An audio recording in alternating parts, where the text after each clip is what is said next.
I think that's going to drive Larry crazy. Maybe Pull he it can't back. hear so well. What? Maybe he can't hear so well. Yeah, but here it comes. Oh, my left side's pretty good. My right ear, right? See, Okay, have a night. I'm getting hearing aids. It's super. Yeah, they're not built into the glasses. No, that they should be. Yeah. There are some. Edwin, can you change the audio settings to put the audio on an earphone? Maybe. I just did. Cool. Oh, perfect. Good work. But there'll be an echo from my phone now. Well, whatever. Well, hide your phone. Okay, well, everybody, here we are at Beikai. Beikai is a organization that is part of, let me see, ACM, Association for Computing Machinery, has a lot of people. It's the biggest organization for computer scientists in the country, and started a long time ago, 1947. Of course, Beikai comes out of Chi, and Chi was only started in 1983, the Boston meeting, for example. And historically, Beikai has been the biggest of the special interest groups that are around the country and world. But, and so we have a mailing list now of, probably a few thousand people still. And hopefully they'll all know to go and watch this on YouTube and also on our site after the meeting if they aren't here. You can join Beikai for $20 annual fee, and we have a lot of volunteers. For example, Kana Nguyen and Alexandra Deloy do some of the outreach and social media. We have Nikki doing in-person coordination. We have Steve Williams. Thank you, Steve. You're still here, setting up the meetings, but also he does all the web work and computing work. We have Mary Ann Ray and Steve Williams doing the newsletter, Edwin Lee running a Birds of a Feather, and I do the programs, and Steve's an interim treasurer. We think that we're going to fix that to have a non-interim soon. And in June, we have elections for new people. Now, tonight, we're going to talk about connecting online safely. And we have a very illustrious guest here. And Larry Magid's been a writer for longer than most of us have been alive. And he's been on syndicated programs. I was listening to at dinner, him talking about how he was often doing more than one per day for 25 years on radio, and always at 3:51 every day. And he still looks, like he's not all burned out somehow or other, writing many articles a week. And the most exciting thing is he's working with all of the big social media companies on how to improve the way people think about how to safeguard, especially kids online. And so this abstract that's in front of you describes a little bit of that. But go to ConnectSafely.org to learn more about it. And what we're going to do is we're going to give him, 50 minutes. I really want to, or whatever he wants. Want you all to pipe in, ask questions, confront anything he says. I'll do a little bit of that, and also to think of questions for when we're done with our normal banter. With that, we're lucky to have the illustrious Larry Magid, and you can sit here and I'll wander off. Thank you. Oh. Thanks, Ted. Pleasure to be here. I think I want to start a little bit with how I got involved in internet safety. It was actually born of tragedy. As some people in the Bay Area may remember, in 1994, I think it was, yes, it was 1994 because it's the anniversary, a 12-year-old girl in Petaluma named Polly Klaas was kidnapped. And although she eventually was found to have been murdered, there was a period where there was a search to look for her in the hope that she was alive. And I learned about this as I was driving my car on Highway 101 from Redwood City, where I was living at the time, down to San Jose, where I was meeting with folks. I think it was Netcom, one of the early internet providers. for research for a book I was writing called Larry Magid's Guide to the New Digital Highways, a Random House book. And as I was driving my car listening to the radio, I heard the story about Polly being kidnapped. And they say that there is a volunteer effort going on in Petaluma and that people are being encouraged to come to Petaluma and to pass out leaflets to help find Polly.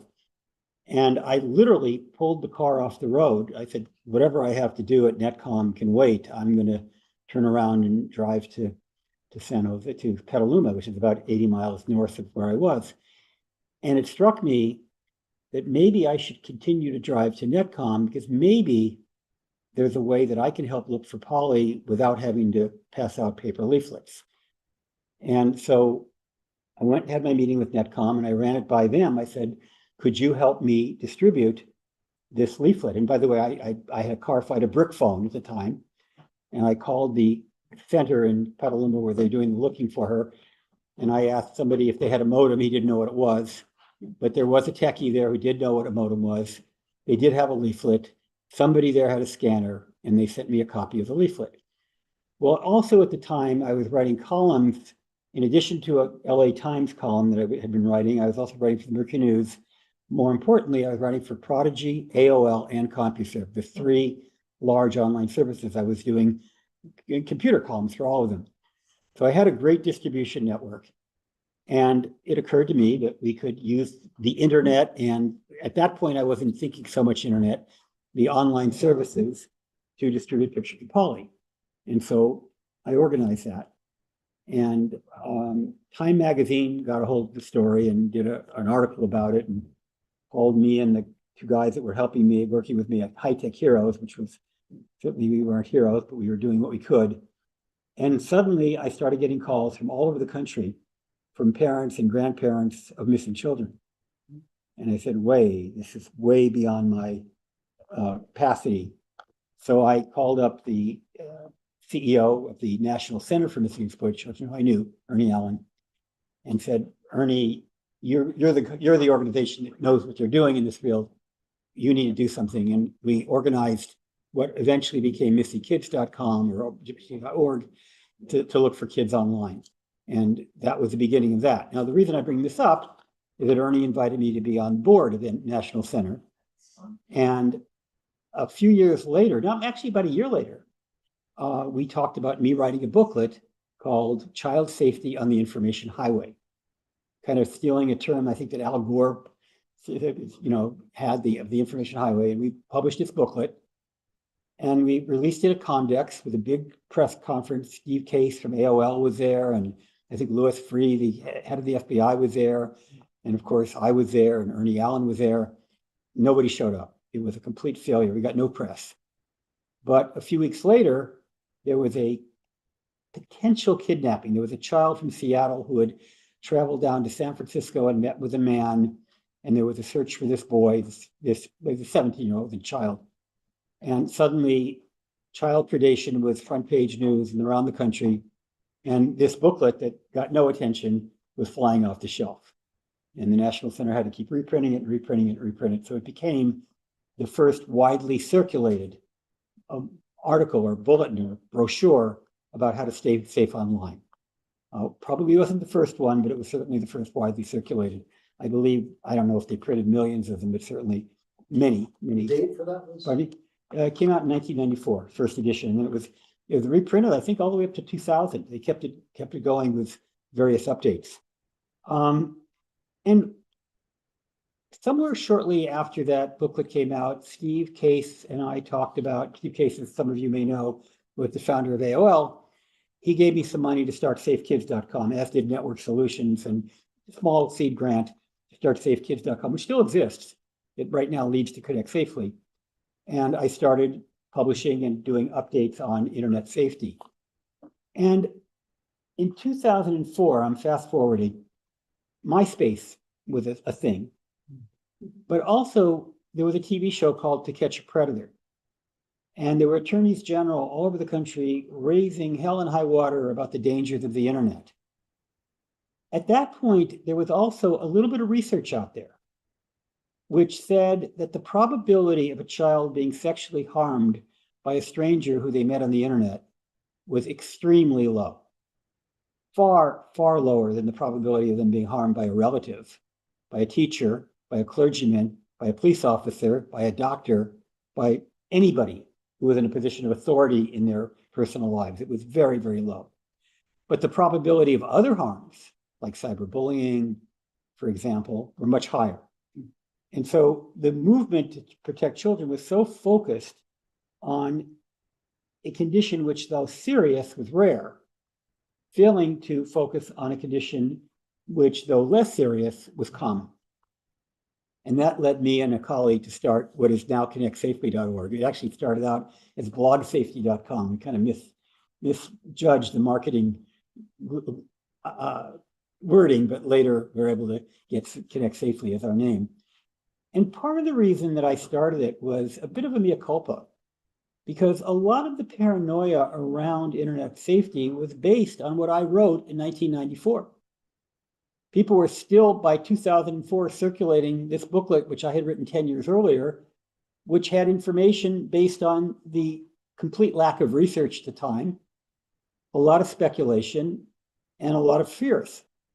And so I spent the last now 20 years of my career trying to, in some sense, undo what I did in 1994, because I wrote a booklet and gave advice based on gut reactions and instincts, but not on research.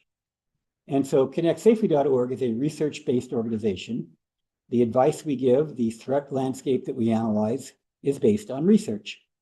So when we say something is problematic or dangerous, it's probably because there is data suggesting it's problematic or dangerous. That doesn't mean we don't speculate. For example, we don't know if generative AI is going to be dangerous or not, but we do provide people with advice on how to use it in the safest possible manner without contributing to the paranoia around the so-called existential threat that it may or may not pose, because we don't know yet. And so while caution is always important, it's also important not to have a moral panic. And moral panics around technology have been with us for a very, very long time. What do you think of Gary Marcus's daily rant about the dangers of generative AI? Well, I mean, I think it contributes to the hysteria, along with that letter or that statement that Sam Altman, of all people, the head of OpenAI, and Bill Gates and a lot of other technology leaders have signed, calling it a threat, an existential threat on par with nuclear war and climate change. I just don't believe it. I mean, I think it's potentially dangerous, but I don't believe it's helpful to take a technology which is in its infancy and start talking about climate change and nuclear war. I think it's helpful to think about how we can develop it and roll it out in the safest possible manner. I think it's helpful to think about privacy standards.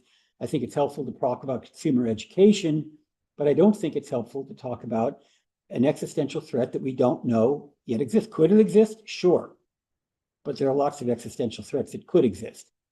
But to talk about it in those terms, I think is inappropriate, in my opinion. But as I said, there's a long history of moral panics. The first case that I'm aware of, I'm sure the first case had to do something with fire or the wheel or the rock, probably some cave woman was saying, Henry, be careful with that thing you're using to break things up, because if it falls on baby, it's going to kill baby, and probably did kill a few babies. But we don't have any historical reference about that. But we do know that Socrates in about 400 some BC said that writing was very dangerous because it would interfere with human memory. And he warned us to be cautious about writing. We, of course, know about the printing press and the concerns not only that the scribes had because it was going to cost them jobs, but the clergy had because A, it was going to cost them jobs, and B, they were worried about information overload, which we still worry about. And so the printing press was definitely a bad idea. The loom was a very scary device. In fact, it caused mass panic by the Italian workers whose jobs it was replacing. The telegraph, not only was it a concern about the people whose jobs were at stake, but there was huge fears about information overload and about its effect on mental health. And as is the case of many inventions, its negative effect on women. A lot of misogyny and concern about protection of women and children. In fact, the railroad everybody knows that the railroad put a lot of people out of work. But what I didn't realize until I did the research is that there was a term called railway madmen, theorizing that anybody moving as fast as a railroad train could take them was going to have psychological instability and would be a danger to themselves and others. And once again, women were warned to be very careful if they were in a railroad car, because it's very likely that one of the men on board the train is going to attack them because they would have gone insane as a result of this high-speed transportation.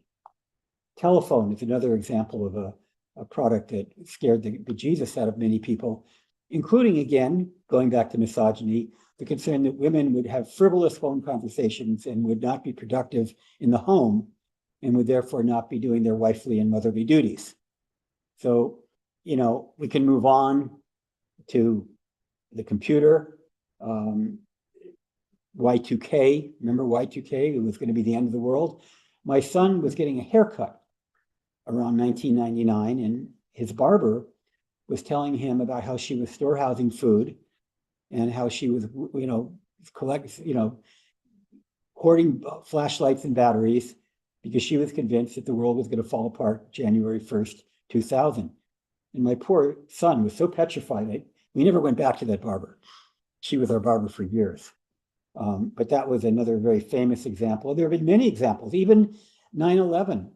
After 9/11, the rate of deaths per mile of travel went up because people were so afraid of flying that they were driving places they would normally fly to. And as everybody knows, rate of death per mile in a car is higher than a rate of death per mile in a plane, even when you factor in 9/11.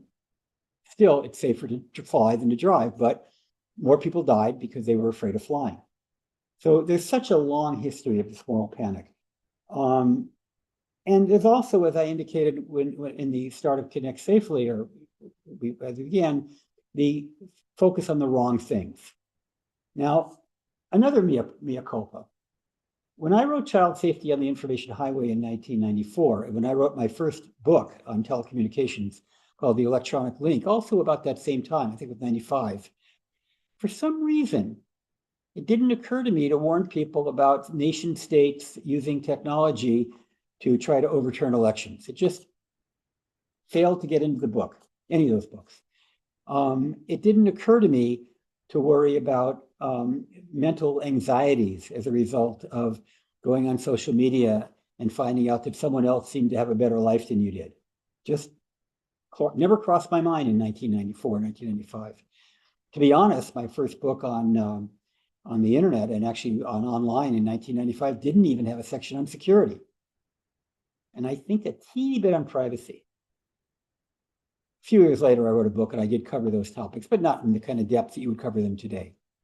So, clearly there's a lot of things we didn't think about. So one of the dangers of focusing on things that you can imagine are dangerous is the possibility you may fail to focus on things that actually turn out to be dangerous.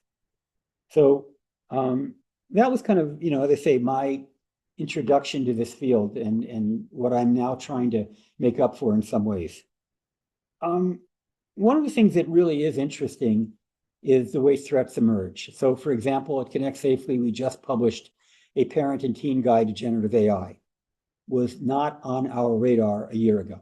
I mean, generative AI existed a year ago, but it wasn't in the public sphere. It wasn't until November, October, when ChatGPT came out, that people started thinking about it. It became a thing.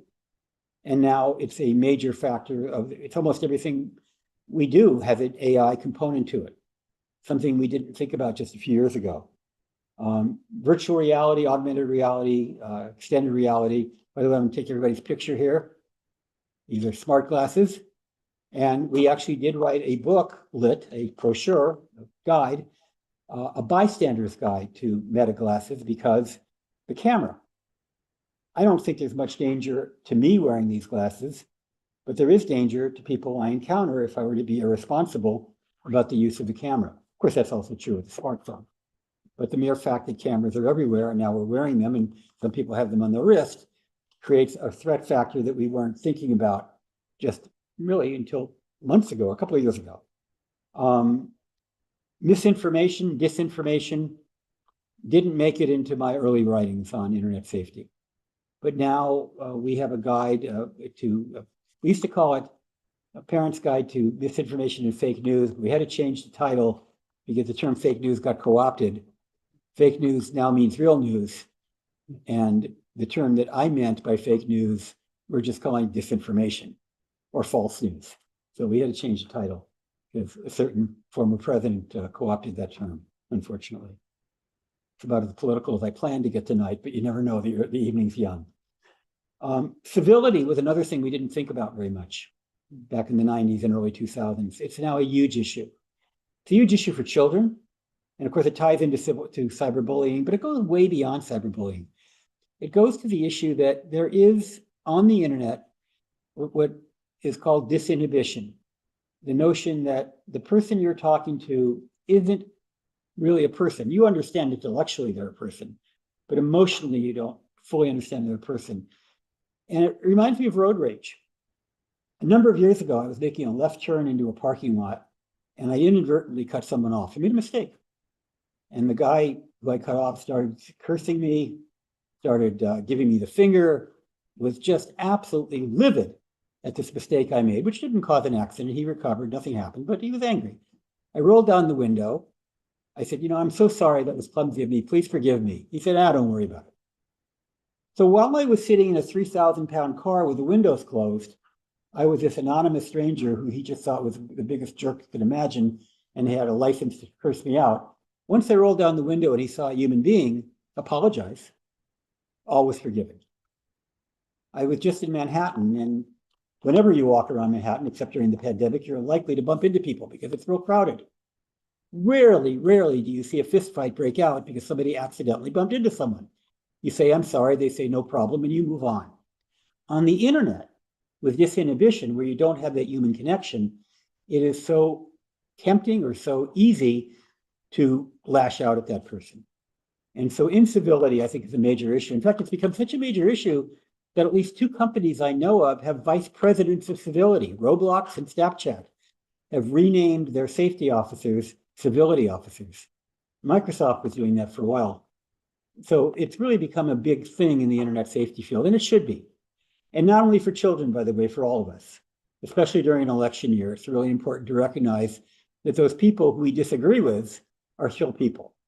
And whether or not we approve of their politics or who they're going to vote for, they're human beings. And I think we can disagree, but we should do so without being disagreeable. And that's a lesson that I think parents need to learn, all adults need to learn, and of course children need to learn as well. But I think children are actually, for the most part, better behaved in that regard than many of us are. Security, I think, has become a huge issue. Scams. A day doesn't go by. Well, let me ask the audience here, how many people have been the victim of an attempted, not a successful, an attempted scam in the last week? Every hand went up. Every hand went up. I probably could have said last hour if you happen to be looking at your phones, right? I mean, almost an hour doesn't go by that I don't get an email or a text. Most of it's picked up by my spam filter. Some of it gets to me where somebody isn't trying to, separate me from something, my money, my information, whatever. It's becoming a huge issue. One issue that we're warning parents about and teens about, especially teenage boys, is sextortion. So believe it or not, and I know this is going to come as a shock to you, teenage boys have an interest in girls and boys in some cases, and they have an interest in sex, strangely enough, and they love to look at images of people of whatever gender they're attracted to, typically female, not necessarily. And criminals and other scammers are onto that. And there are organized crime syndicates, largely operating out of Africa, but not exclusively, who are preying on teenage boys. And the typical scene is, you send me yours, I'll send you mine. And they send an image of themselves that's inappropriate for mass distribution or any distribution, except perhaps to an intimate partner. And that person, who may or may not be female, probably isn't, certainly is not interested in them, will then use that image to threaten them with public exposure if they don't pay a ransom. And when I heard of this, I said, what? Boys? I always thought it was girls that we needed to protect from sexual exploitation. But this particular scam is aimed mostly at boys, not exclusively, but mostly at boys. And some boys have paid the ransom. A few boys have committed suicide. Many boys have been anxious. I got a call, about 3 months ago from a friend of mine whose 18-year-old son, who was going to school in New York, I think at NYU, had been victimized. And he was a kid who had some mental health issues to begin with. And my friend was extremely worried about his son. And so I called his son up and I talked to him and I gave him some advice on how to try to get the stuff down. And I actually used some of my connections with Meta because it had been posted on Instagram to help get it down. But I also said to him, this is a real bummer. I said, first of all, we're not sure how widely he's going to distribute it. But even if he does, I guarantee you 20 years from now, you're going to be fine. You're going to look back at this. You're not going to laugh. You might even cry, but you're going to be way over it. And he needed to hear that. He needed to hear that the world was not going to come to an end just because some naked pictures of him were possibly being circulated on the internet.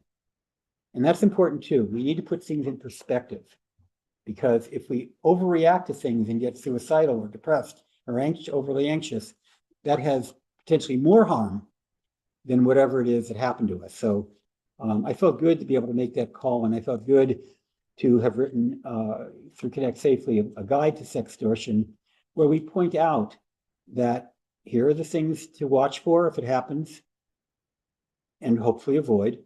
Here are the things to help recover if it does happen. And here are the things to think about if the worst does happen, that it's really not as bad as it may seem, as bad as it may be. And that's really important on sextortion. Screen time, another issue that has gotten a lot of press lately. At one point, until a few years ago, the American Academy of Pediatrics had this recommendation of no more than 2 hours screen time per day. I'm not sure for what age group. I think maybe all the way up to 18, I'm not sure. But they had to revise that for a number of reasons. One reason is, though they revised it away. They no longer talk about hours. They talk about sort of similar to the way you talk about substances. Does it interfere with your life? Does it get in the way of schoolwork, of family time, of athletics, of social time? What is the screen time? It's sort of like the debate about television. There's a difference between Saturday morning cartoons sponsored by sugary cereals and Mr. Rogers, dating myself, what my kids watched when they were little. So you have to look at what is the screen time? What are they doing? Are they simply scrolling, or are they contributing to social media, for example? They may be part of an interest group, a forum where really interesting things are happening and they're challenged. They may be isolated. They may be LGBTQ, living in a community where there are very few people, like-minded people in their community, but they're connecting with people, allies, and friends around the country, around the world, who can support them in what it is they're concerned about. They may be a religious minority, getting support or counseling from someone anywhere who appreciates and supports what they're going through. They may be a hobbyist. They may be a student. They may be an athletic, interested in a baseball team or a football team. So those kinds of activities are very different than scrolling endlessly through TikTok, and have been shown to have less alienation and more productive. So when you talk about screen time, you can't talk about quantity, you also have to talk about quality. And then finally, something happened in March of 2002, March of 2000, called the pandemic, right? Yes. And suddenly those evil screens became our lifelines. If you want to go to school, you better be sitting in front of a screen. If you want to go to work, you better be sitting in front of a screen. If you want to talk to grandma, even if she may live around the corner, you better be sitting in front of a screen. And that, I think, changed a lot of people's attitude towards screen time. But having said that, there's still a problem. There's still people who are so obsessed. I don't call it addiction, and the psychiatric and psychological authorities don't either, but there is problematic behavior around screens. People who are spending too much time, including kids, including children, including teens, and not getting out there and doing the things that they should be doing. Yeah. So, I know China had this thing a year or two ago. They said, hey, we gotta get these kids off these games. Yeah. And we're gonna limit it to 2 hours How has that worked out? You know, I really don't know, but I know it won't work in this country. It won't work in the US, and it probably won't work in Western Europe or most other countries. And it certainly wouldn't work in Korea, although Koreans have been challenged by gaming. There's so many problems with that. One, the fact it's the government, which in China is not a problem, I guess, but it would be certainly here.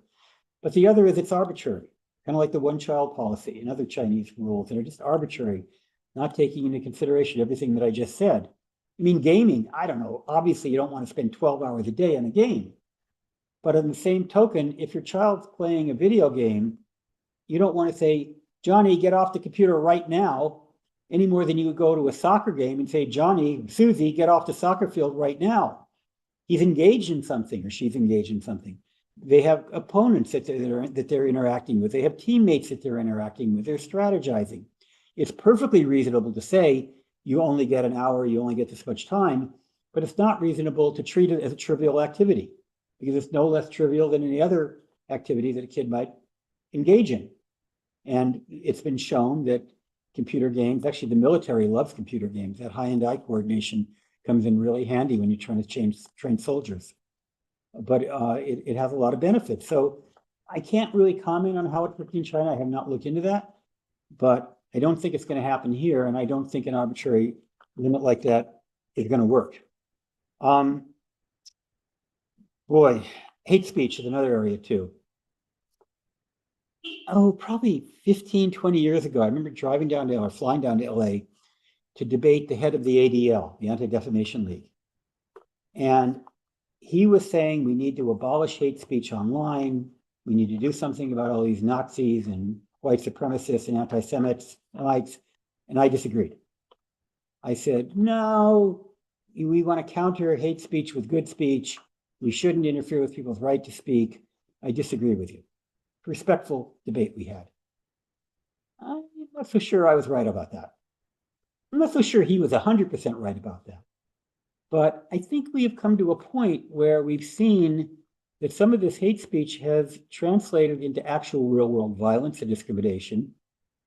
It's translated into some very serious emotional trauma for a number of people. It's probably contributed to the rise of anti-Semitism. We are seeing a growing increase in homophobia and transphobia. We're seeing a growing increase in misogyny. I'm not so sure that hate speech that I was not defending, but saying we need to simply counter it and not ban it, I'm not so sure it was as unharmful as I thought it was. I don't know the answer. I still believe in the First Amendment. I still believe that you don't ban speech just because you disagree with it or it makes you uncomfortable.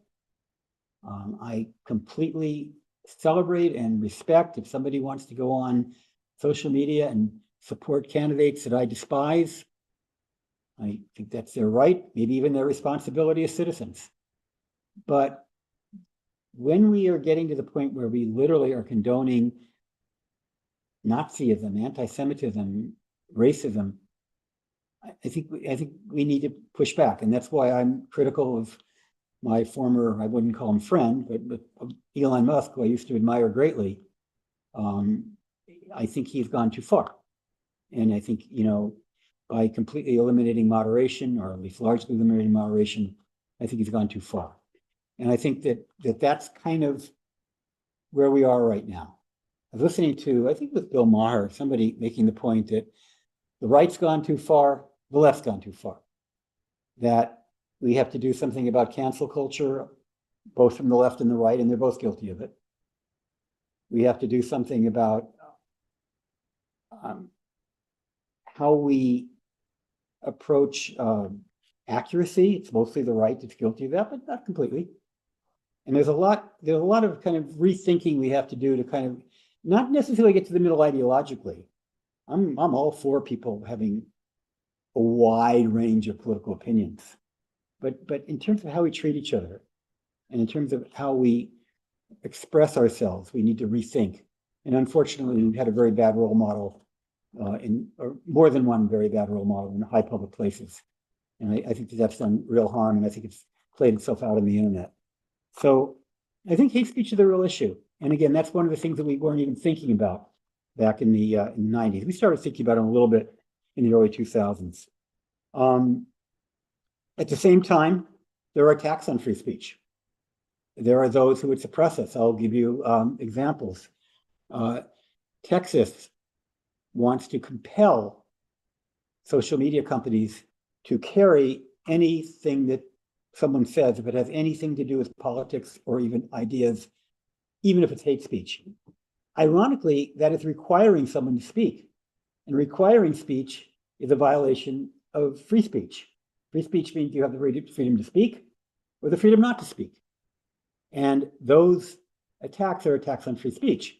Book banning, which we are seeing going on, and trying to suppress internet sites that are publishing things that you're not comfortable with, that are not obscene, that are not violent, that are not, something that you would necessarily even ban children from, is becoming an issue in this country. And I think we need to really think about how we counter this notion of cutting off ideas. And again, I don't care if it's left or right. Ideas should thrive and should flourish and should win or die based on how useful they are. So I think that we live in a time when we really need to kind of completely rethink what it means to be an internet safety advocate. We need to think about extended reality. What does that mean to be in a virtual world where the emotional impact of something is much more intense? So if you were to confront me on Instagram, that's a reaction I may have. If you were to confront me in Horizon World, where you and I or our avatars are inches away from each other, that's going to have a bigger emotional impact on me. I've already experienced it. One of my first times in Horizon Worlds, which is Meta's virtual reality social environment, somebody was yelling at me and raising their fist at me and jumping up and down. And I literally got a visceral sense of fear. I knew that I was safe, of course, but intellectually, but emotionally, I was afraid. And there are numerous reports about this. Yes. Jeffrey Perone asks a question. As far as issues like hate speech, what do you think of the Center for Humane Technologies approach to regulating the algorithmic amplification of hate speech? Yeah, that's an interesting. I've looked into their. I think that they have a point. I think they do have a point. I think a case could be made, even though I'm a strong proponent of Section 230 of the Communications Decency Act, which basically says that online services are not publishers and they are basically forums essentially, and therefore you shouldn't be able to sue Facebook because Ted said something that was horrible. I'm not sure that applies if the algorithm has amplified what you said in ways beyond just the fact that you said it and I was exposed to it. It does make some sense to me. Now, I know that my friends in the industry are not particularly happy with Tristan, I can't remember the name, the guy who runs that organization. But they're not particularly happy with some of his critiques. But I do think that algorithms should be looked at if, in fact, they're unleveling the playing field, and they are. If they are amplifying content which, while it has a right to exist, doesn't necessarily have a right to be, thrown in our faces. Now, one of the issues with algorithms, and I don't know if it's about, pardon me? One more question. Sure. Can you give some examples of good examples of level playing fields for communication that have existed? Wait, now you're fully level playing fields? Did you have something as the telephone? The telephone. Yeah, now that everybody can afford one. It didn't used to be. The old public, one of the reasons why Dewey was supposed to be Truman was because more Republicans had telephones than Democrats at the time. So the pollsters were getting it wrong. But yeah, the telephone is a good example. Add another one. You said copier? No, a common carrier is illegal. Yeah, the common carrier. Treat everybody even. But again, it was mostly a one-to-one communications medium. If you think about any of the mass communications mediums, anything from plays to public events to television, radio, newspapers, it was freedom of the press for people who own presses. Now there was, so I'm not sure I can think of a mass public thing where it was a fully level playing field. It's a very good question. It was Tristan Harris. Tristan Harris, that's right, Tristan Harris, yes. who was the leader of that group. But the thing back on algorithms, people say Twitter is a cesspool. Actually, or X. And I've seen evidence that it is. But my Twitter feed, with the exception of Elon Musk, who somehow shows up everywhere, I'm not seeing much of that stuff. The people who I follow, the people who I interact with, are not behaving that way. Same thing's true with my Facebook account. I don't see very many obnoxious, negative people. I see a few, but not many. So the thing about algorithms is if what they're doing is if they're basically keeping you into an echo chamber, that's both a feature and a bug. It's a feature in that it's giving you a place where you're comfortable. It's a bug in that maybe it's giving you a place where you shouldn't be comfortable. So in the case of the extreme people, anti-Semites or whatever, if it's increasing their bigotry, I think that's a bug, whether they do or not.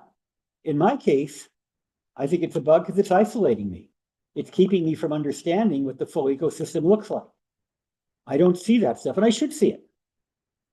It's a little like, my wife was in Haiti, in an island off the coast of Haiti doing some volunteer work, and she complained that when you stood at the beach, all you saw was garbage in the water.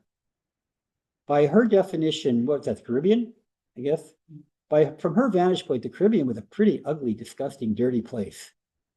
I have been to some Caribbean islands where it's just absolutely breathtakingly beautiful.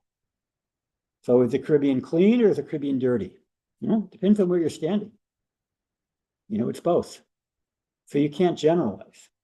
I'm not sure that answered the question, but the fact is that algorithms, I think, do create a bias. But on the other hand, I have to tell you, I turned them off one day. I actually, you can go into Facebook and you can actually make it so that your feed is purely chronological and you see everything. It was boring. There's a reason why they do it. It makes it more interesting. So part of that, they're onto something in doing it. It makes it more interesting, but it also deprives us of a broader view of what's going on the internet. Any other comments, questions? Yeah. Yeah, please. Say your name. Richard Miller. Hi, Richard. Hi. So you talked about, we read articles online, and every title now is clickbait. I almost don't care where it comes from. Yeah. There's something wrong with and we sit there and we chat about it online with my friends. I'm like, they take the most obscure thing, they amplify it in the article, and then they put it in the title, and then you read the article and it's nothing like that at all. Right. And so even I've had, very close friends say things to me based on only the title of the article, as if that's the fact. Right. In fact, when you read the article, 9 times out of 10, it has the actual facts in it, nothing like what you're reading in the article. And you talk about civility. Not to mention the pretty girls that are sometimes shown you. There's examples of that too. I mean, Yeah. There's a picture of Gene Wilder next to the guy from the Beef, the bear. Yeah. Jeremy, he's from TV show, and they say, "Oh, read who's relatives of each other," because they do happen to look like each other. Mm. They're not related They're at not all. related. They're not even in the article. Well, You know. I have two comments about that.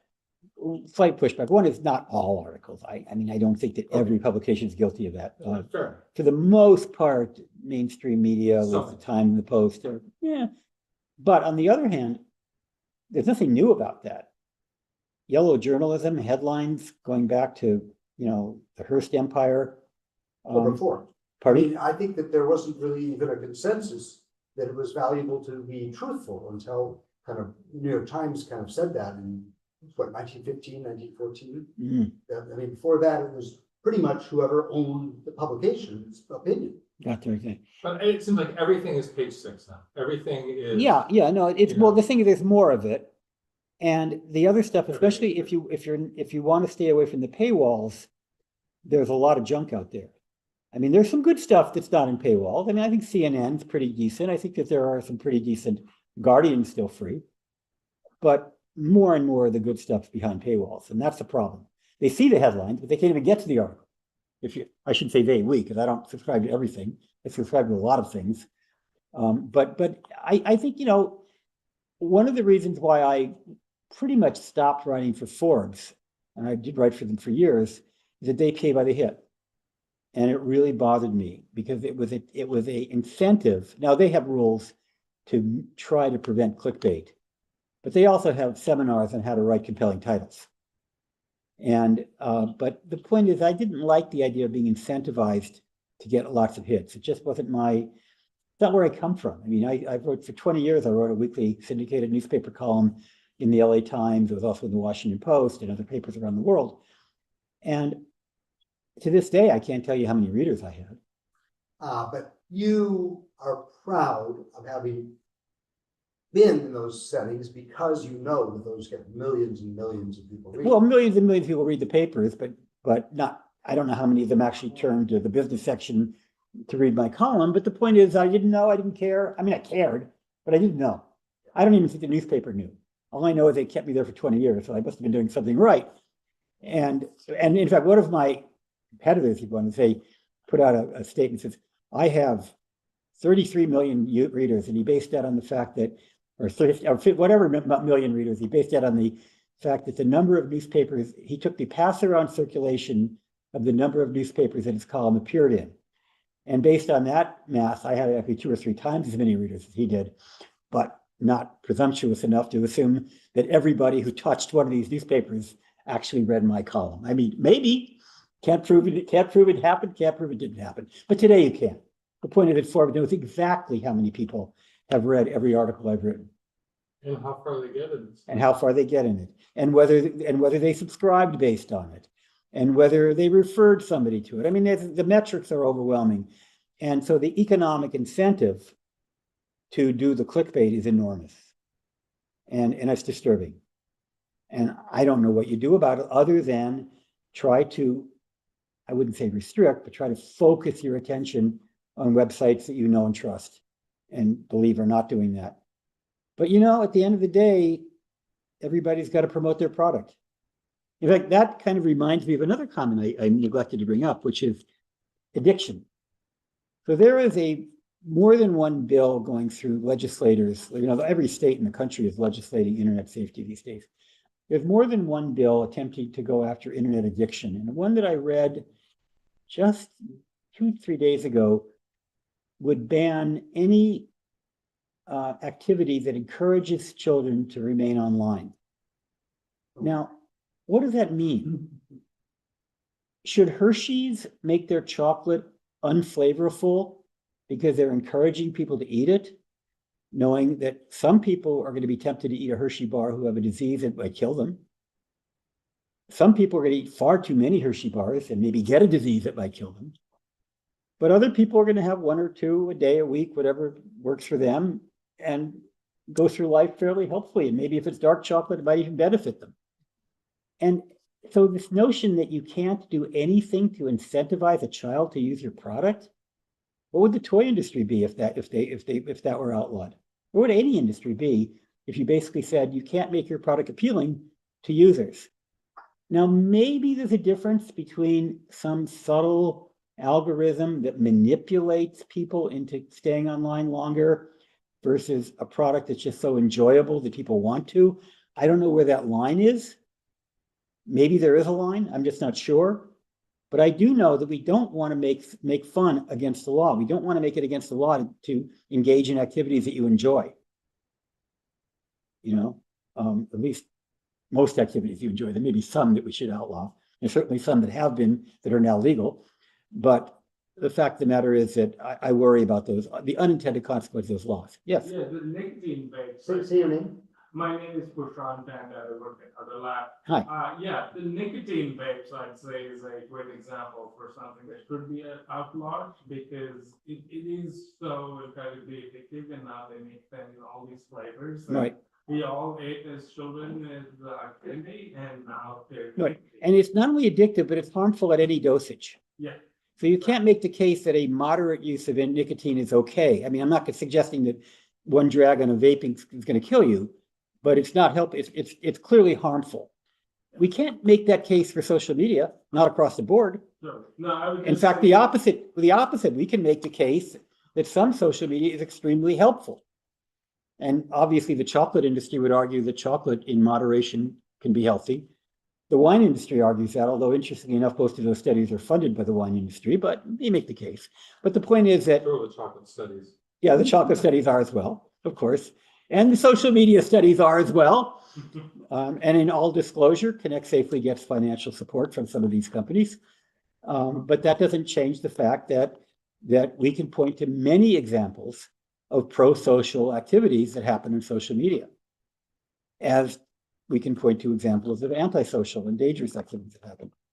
So, that was a walk down memory lane.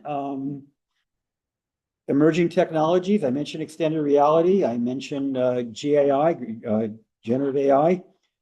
Elon Musk recently implanted a chip in someone's brain. That's been science fiction for centuries, decades at least. It's happening. Is it evil? Or is it true that this guy who has some kind of severe disability is now able to do things? Sure, what is disability? Is it epilepsy? But whatever it was, he's able to do things that he wasn't able to do. Scary, yes. Potentially pro-social and beneficial, maybe. Speaking of Elon Musk, self-driving. I'm a minority here. I actually just bought my second Tesla and waited until they were allowing me to keep my self-driving software without having to repay for it. It's 12 grand if you want to buy it now, but I got to get it, keep it, not have to rebuy it. I think that self-driving, even at its current state, which is horrible in terms of in terms of state title, makes me a safer driver. There are huge campaigns funded by a billionaire. I can't remember the guy's name. He's bought Super Bowl ads claiming that it's dangerous. And it probably is dangerous. It is dangerous if you rely on it. If you're not looking out the window and you don't have your hands on the wheel and you're not paying attention. But when I change lanes on the freeway, I love the fact that there are 8 cameras looking out for me. And and my car is not going to change lanes until the cameras all decide that it's safe to do so. Because I don't trust myself. I'm afraid I'm going to make a mistake. I haven't yet, but I've come close. It's never even come close to making a mistake on that particular maneuver. And so you can condemn it if you want. I applaud it. And I use it, but I use it cautiously. I use it, I keep my eyes on the road and I recognize the fact that it's far, far from perfect. Yeah. I think it's the same thing that you mentioned earlier with the comparison of driving a car. Okay. Why am I versus the airplane. You were talking about, people's perception of the car versus not going in an airplane is the same as the perception of self-driving versus driving. I'm sure that we're all going to be, not hacked, all going to be safer drivers if you take the human out of the loop. Right. Well, and also when you think about airplanes, I haven't looked at statistics, but I bet you if you go back to shortly after the Wright brothers, the fatality rates on airplanes are probably higher than they are in cars. I don't know this for a fact. Does anybody know? Well, that's why human factors was invented, because every plane had different controls, and the guy would jump from the one military plane to the other, and he would push the throttle forward, put the wings forward to go up, and it would put him right in the ground because they flipped the controls on the plane. It's funny you say that, because going back to Elon Musk, this new car that I bought yesterday, I picked it up last night at 5 o'clock, took it for my first drive today. I drove to Oakland and back from Palo Alto.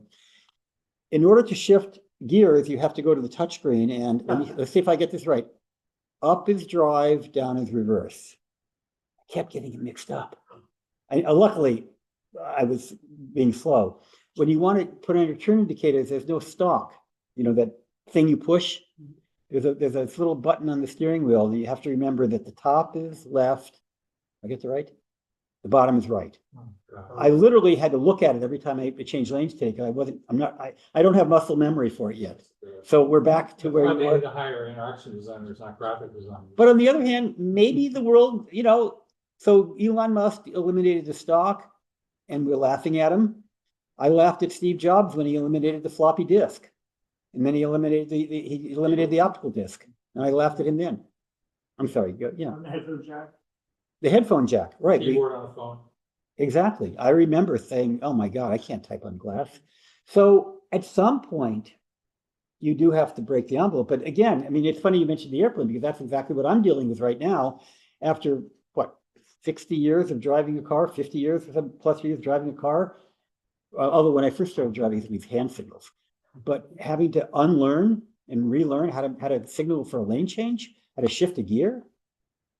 So it's interesting that up is on the stock, up is right and down is left. Yeah, and I may be getting it wrong, but That's how it is, right? and maybe Yeah, that's it's the same thing as- and maybe that's the way it is. I actually see that's the problem. I don't. Again, I have a There's few not- hours. In terms of behind the wheel, I have 2 hours experience in this new car, and I can't remember. But I'll figure it out. Hopefully, it'll become muscle memory, and hopefully, the next time I get in a rental car, I won't do it wrong. But I mean, that's that.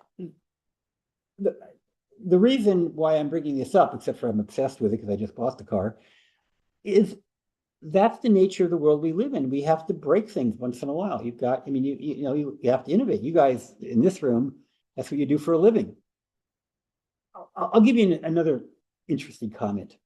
And I know some of you are early Apple people, so you may disagree with me. But I remember when I got my first Macintosh. And I remember looking at the desktop, the virtual desktop. By the way, we're off the subject of internet safety. If that's the only reason you're here, thank you very much. Have a great night. Come to ConnectSafely.org. I'm back on Tuesday. I remember when I got my first Macintosh. I had a Mac. Well, let me back up. Before the Mac. And I was around during that whole time. Steve showed it to me before he, made it public. I had a PC in my office in San Francisco. I had a PC in my home in Redwood City at the time. And I needed a file for my home computer. So I called up my wife, who's not technically savvy at all, didn't use computers.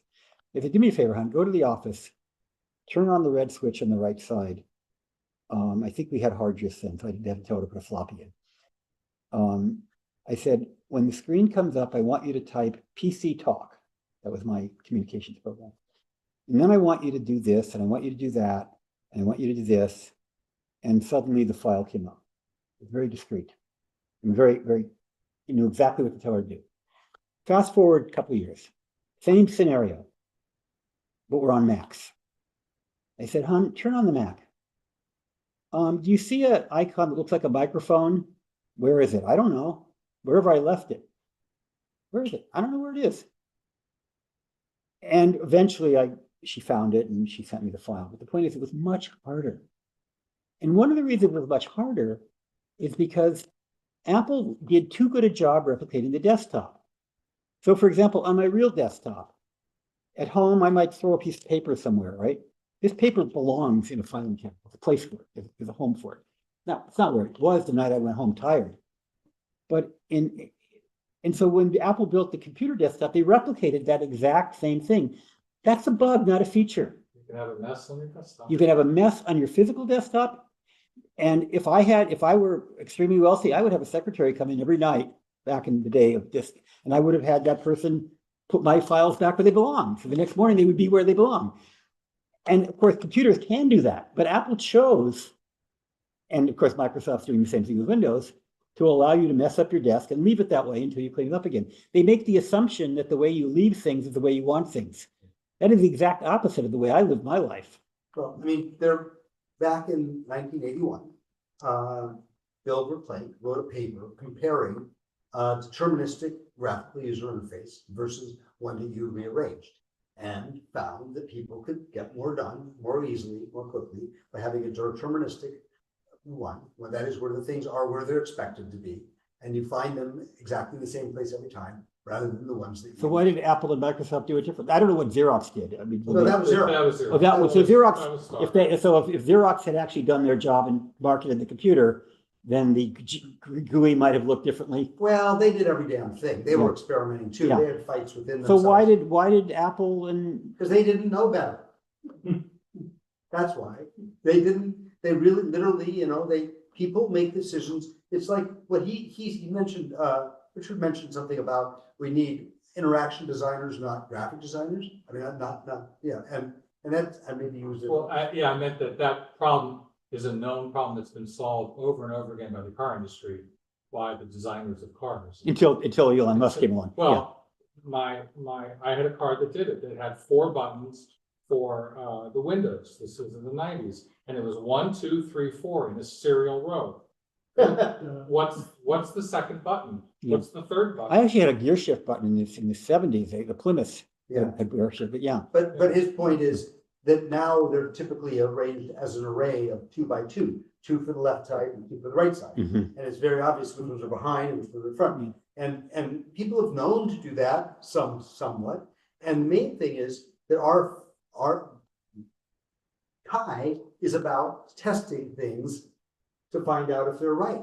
Right. After you design things, you don't just, it's not feed forward, it's feedback. And you have to iterate. We talk about, there's other ways parallel design works too, but the main thing is evaluation. But then you got the QWERTY keyboard versus the Dvorak keyboard. Like the keyboard that we're stuck with was designed to keep keys from crashing into each other on physical manual typewriters. But we for whatever reason can't make the shift. Nor can we make, in this country, can we make the shift to the metric system, which is much simpler than the system we So use. simpler, the question is, one time I got a chance to present a bunch of user interface ideas to Lou Gerstner, CEO of a $100 billion company. And these are beautiful.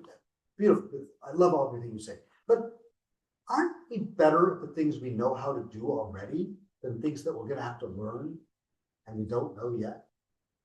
Yeah. Well, that's the reason that a lot of these standards have value in spite of the fact that we can argue that they aren't. I was really good at using floppy disks, I until Steve took them away. I'm curious now. I believe in your Dvorak example, but now that I have a phone and my fingers are less than 10 millimeters away, I wonder whether I would have that same performance now that I touch type with 2 fingers, as opposed to the distance I need to carry. So you're saying that maybe in the end, it was actually better. No, I think now it might be moot. I mean, I know for me, I But I can type at 100 words a minute on a regular computer keyboard. I can't type at all on a phone. I'm horrible. I still am. I can touch type on this. No, it's good. I'm impressed, especially Practice. a guy who's more than 30 years old. I'm impressed. I'm assuming you're more than 30 years old. You might dye your hair gray. I don't know. I do that often. You look like you have something. Yeah, no, I mean, There's a question over here? No. yeah, no, there's so many examples of where we try to replicate the past, and you get the familiar. It's sort of like saying, the best word processor you can use is the one that you know, or whatever product you know. So It's got its value. The metaphor, there was Stu Card and Tom Moran wrote a paper where they showed that if you said, before you start teaching a person in the text editor, you said, this is like a typewriter, all right, versus, which is something they know, versus these are good keys and type Yeah. you're thinking it, people learn it much faster. So Yeah. metaphors do help. no, I agree. Metaphors- I used the typewriter metaphor for decades, well, years certainly. Now, I guess by decades it was worn out. Now you'd have to explain what a typewriter is. This is like a computer, but I don't know. But what's the difference? It doesn't require power. There are versions of it that are, Just imagine on that Windows DOS version that you stuck your file somewhere in a folder, and now you have to go find that file, which means you have to navigate up and down paths, and you'd have to know the exact name of every path, or you'd have to go directory and then find the directory, versus double clicking, expand, ignoring search for the moment, right? And so there was trade-offs that Yeah. they made. And you can definitely make a mess of your desktop, and that is a waste of your energy. yeah. Like, it is an overhead Oh. that you shouldn't have to pay. I probably spend minutes a day closing windows because my desktop is just All the too time. messy. How Which about browser windows? 50, 60 yeah. of those? But although I must say I do a better job doing that than cleaning up my physical desk, because I still have a messy physical desk too, which I don't clean up regularly and should. But yeah, We're wasting a lot of energy on stuff we shouldn't, from a design perspective, be doing anything. It's just overhead. yeah. I wonder. Want to go back to safety for a second, but not completely discussion. I was talking to Ted on the way over, knowing that I was going to speak to a group of people who are innovators, designers, engineers, creators. Maybe those two. And so this is more a question, this is more like I'm turning the tables on you. Wondering how you can design, there's this term of safety by design, privacy by design, security by design. People say it all the time. I don't think people really understand what it means. People say it, but what does that mean? How do you do it? What is safety anyway? Well, that's another I mean, question. am I safe? Well, you've heard these, I've got a list. Safe from problems, or am I safe to be able to do something? Yeah. Well, that's true. Well, they have a great example. I'm sorry, what's the name of the other one? No. What's the name of the product? The cooktop? Yeah, it's called Charlie. The company is called Chinese Street Copper. Okay, please stop. Okay, so they're making an induction cooktop. One of the classic human factors problems that we used to show, like when we teach class, was when they would put the gauges, to turn them heat on the back wall. So that means you have to reach over your hot pots in order to turn on or off the thing. Obviously, we all can recognize this just simply by the tone I'm using. Yeah, here. of course, yeah. But so safety and design in that example, was about putting them in the front and creating that metaphorical But that's, I've had, design so that you knew the left one went to this one, the middle, this one went to that one. Usually they're offset a little bit. okay. Right, so there's that's. It's funny because when I bought my induction stove, my second one, my first one, I didn't do this. I made sure I bought one that had a cook timer for every burner. Are they called burners anymore for every heating I element? mean, yeah, we're trying to find a cooler name Yeah. for those, but we even us. But I know that I'm very forgetful. So whenever I'm cooking, even if I don't think I'm going to forget, I always put a timer on there. So I'm probably going to still burn whatever I'm cooking, but I'm not going to burn the house down. And so, and I recently bought a, what was it called? A grill, an indoor grill. And I couldn't find one that had a real timer. They all had timers, but they were weird. Like you couldn't turn them on until after the preheat. No, I want to make sure that come hell or high water, this thing turns off in 20 minutes. I couldn't find one. So I had to buy an external timer to plug into it. So I could have my. So our solution to that Yeah. is that we have a temperature readout.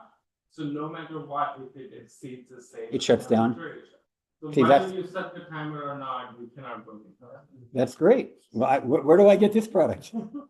Hey, I think you know that. Yeah, no, it's It's got a but battery back. in fact, I used ChatGPT to try to find one with a timer. And what happens, I ordered a couple and they all had timers, but none of the timers actually did what I wanted. So let's go back to this, you're making this wonderful stove, it's got a battery backup for the house, it's got many good things about it.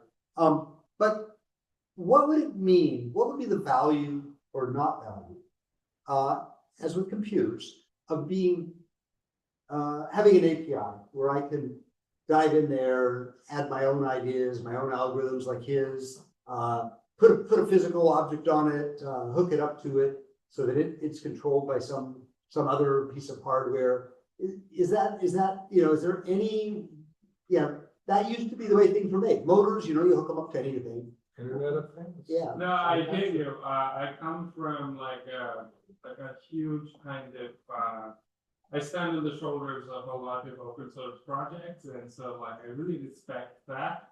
But some of the things that we build today with our appliances and high voltage stuff that we're dealing with, they're just inherently more dangerous than a lot of the things we've worked with in the past. And so internally we have these discussions of do we open source our battery pack so they could do something else with the battery that's in their stove? Do we enable other kinds of saving resources? So if I heard what I heard you say, is you're scared that you'll make a dangerous object if you give them the control and power. Is that how you feel? That's exactly why, ChatGPT. that's what AT&T said when they were monopolizing the telephone network and made it a felony to hook up equipment to their network. I'm not criticizing you for your concern. You're right. But the unintended consequences of that. No, we're taking the consultative approach here and just trying to be safe about this thing. It's a first of its kind of product where you have a very large battery in an appliance like that. This does not exist. And so we really wanted to not scare people and not have any kind of a bad experience. And so we're indexing hard on the like really safe, really good experience side of things, Well, I and think, then we might open it. no, I think that's how a lot of people vote, and I only brought it up because it's a common question. Yeah. It's No, not because the No, it's a folks great wanted me to question. go. No, it's a really good question. no, and the world is full of examples of that. Like, for example, the difference between an automatic transmission and a standard transmission. Standard transmissions are easier to drive, but I'm sorry, no, automatic transmissions are easier to drive, but standard transmissions are easier to fix and easier to do marginal, edgy things that are, if you want to go up a steep hill or something, or bet, so it's like the trade-offs of fully automated. I think about that a lot. Yeah, like when I was in the early days comparing the Macintosh to MS-DOS. I mean, I was able to do enormous amount of customizations of MS-DOS without even being a programmer, just using batch files and macros. I wrote a book called The Fully Powered PC. I co-wrote a book without any programming, just amazing, powerful things. You couldn't do that with a Mac. But it didn't mean the Mac wasn't a great computer. It could do other things very well. Yeah, Apple script did take 25 years to show up, I think. Right. And I've spent a lot of time thinking about this, obviously designing for safety over my life. Peter Lynn speaking. Peter Lynn from Motherland. Different ways. My early years were actually kite flipping with a kite boarding behind it. And obviously this is a very dangerous thing to do. And it's quite interesting that once people started dying, the only people didn't die. But a little bit later on, a lot of people did start dying. And they were mostly actually teachers. Teachers were particularly prone to dying. And I had some of my theories about why. teachers of the sport, or just Yeah, teachers of the sport. And a lot of it is because they had very singular knowledge in a very specific place, and because they thought they knew what they were doing, but they had very little experience in going outside of their regime. And so as soon as they went outside their regime, they would do something stupid and die. But a lot of the type of safety I would be looking at, and this sort of comes into regulation as well. If you can design something that is inherently safe, ideally you want to design things that inherently don't need regulation. If they, at a fundamental level, you want to not have a problem there in the first place. And that's very difficult, but in some small areas you can do it. For example, one thing in physical things, hardware things, where you're trying to do something real world. So I will try to make things not be too heavy, because the lighter the thing is, the less damaging it is. So then people can do stupid things and get away with it. And that is something that we sort of underestimate. So if you go drive a bicycle around, as long as something doesn't run into you, you'll be okay. If you go you could fall off of it and break your neck, and you could. But if you're driving a tank around, Right. you can cause a lot more damage to everything else around you. Although it's interesting, but I would rather be in a tank than on a bicycle. Definitely. If I'm crashing into something. I mean, I don't want to be the person being crashed into, but if I'm the crasher, I'd rather be on the. I mean, that's the 6,000-pound Tesla approach. So, Yeah, exactly. Well, in fact, one of the problems in our highways is that there are so many big cars So, that they make small cars inherently more dangerous just because pure weight. so I have done a lot of stupid, dangerous things in my life, and luckily haven't been seriously injured. But I want to actually ride bicycles around urban areas. Well, the funny thing is that I give you an example. The one time I had a serious enough bicycle accident that I needed surgery. I had just come down riding 30 miles an hour down Sand Hill Road. And I was riding on Waverly in Palo Alto, actually right by Steve Jobs' house. And my bike wheel got slipped on a leaf. And I fell down at probably 10 miles an hour, just tooling around residential street, and broke my elbow. But when I was riding 30 miles an hour down that hill, I was really paying attention. And I'm not saying that was safer, but I was more focused on safety at that moment than I was when I was tooling down the street and, slipped on something. So there's two things I want to comment on that you said. First of all, there's a lot of small cars that have better safety ratings than big cars. And in fact, sports utility vehicles are well known to be much less safe for the occupants as well. For the occupants, because they tip over, and there's a lot of, and they have worse characteristics in dangerous and slippery situations. Yeah.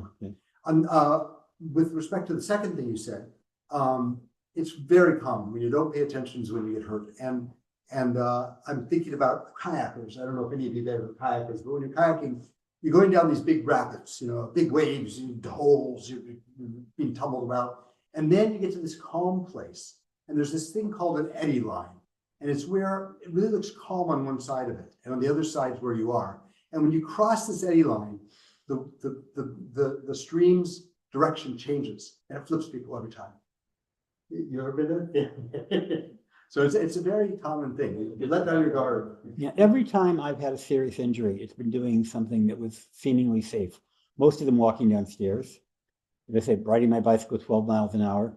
And every time I've done something quote dangerous, rock climbing, flying, cycling at high speeds, I've been fine. Now, that's anecdotal, but You also it's walk down a lot more stairs than you probably rock them. yeah, that's true too. That's But- true. And they're inherently dangerous. But I think that what he brought up, and I think it's absolutely right, is attentiveness matters. Yeah, Right? exactly. And I guess, trying to bring this back to justify why I'm here, that kind of is a great way to close in a way, because if you think about internet safety, attentive matters. Is thoughtfulness, is presence, it all matters. And I think in terms of, the use of technology, we are going to do things, we're going to build GAI. If anybody's listening doesn't know that term, generative artificial intelligence. We're going to build more extended realities. I mentioned these glasses I'm wearing. Huge potential, huge implications for bad things that can happen, including misinformation, obviously including privacy violations. But being thoughtful, matters. I mean, if Henry Ford had put more thought into the implications of what he was designing, would our cities be cleaner? Would our roads be safer? Would our air be clean? Would our air be cleaner? I don't know, but it wouldn't be any worse. I mean, it would have been nice. Maybe he did put some thought into it. I have a feeling not enough, and eventually Ralph Nader came along and shamed the auto industry to doing something that made it much better. Still not great, but better. So, I do think it's important. One of the things that I was going to talk about earlier and I never got around to is stakeholders. One of the things we feel very strongly about at ConnectSafely is that it's a village. There's a role for individuals, there's a role for children, there's a role for parents, there's a role for anybody who's a user of technology, there's a role for industry, and believe it or not, my friends in Silicon Valley, there is a role for government. And sometimes people overstep their bounds and get in the way of things and gets messy and not so clean, but I really do think that we need to figure out how everybody can do their part. And talking to some engineers in the room, there's also a role for innovators. I mean, if you're going to design a car, you might want to put brakes and airbags in the first edition. For some reason, when we design tech products, we often forget the brakes and the airbags. Why would you put a brake in a car? People don't buy cars because they can stop. They buy cars because they can go. So what's the purpose of it? What's the purpose of brakes? What a silly thing. Why would we bother? I'm surprised Tesla had one, knowing Elon. But no, seriously, in a way, the tech industry, he's with a regulated industry, so he had no choice. But I often wonder why the tech industry, we want to make things, Facebook's motto used to be move fast and break things until they became a big corporation and they broke too many things and they had to slow down a little bit. And, kind of where I'll leave it.